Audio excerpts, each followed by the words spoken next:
Asmita vivait dans une petite maison en tôle sur un petit terrain dans une petite ville de l'est du Népal.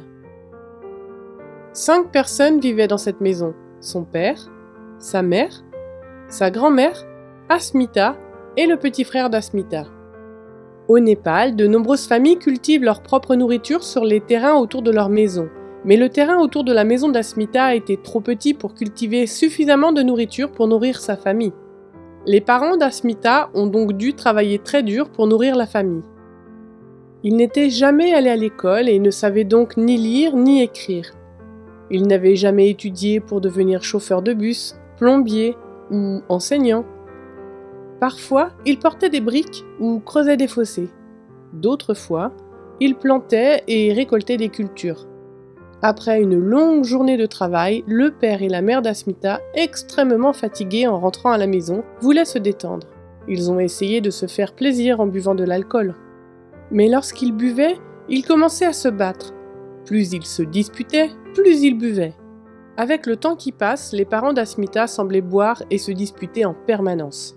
Les voisins qui entendaient les combats sont venus à plusieurs reprises dans la petite maison pour essayer de les aider.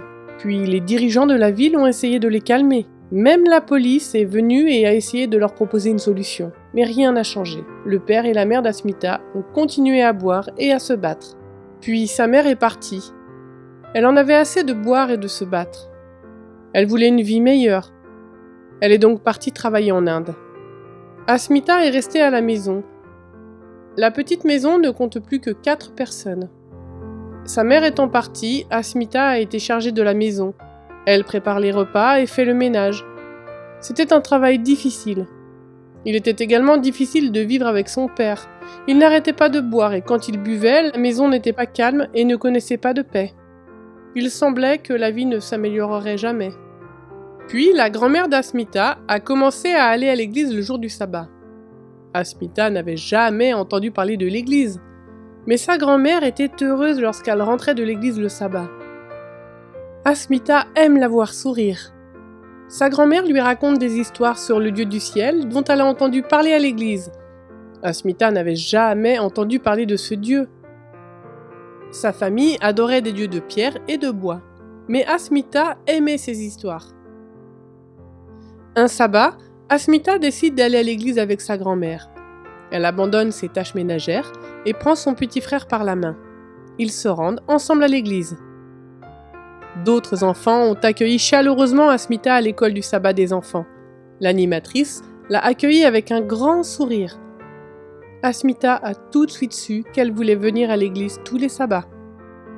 Aujourd'hui, Asmita a 12 ans et chaque semaine, elle chante les chansons apprises et récite des versets bibliques à l'école du sabbat.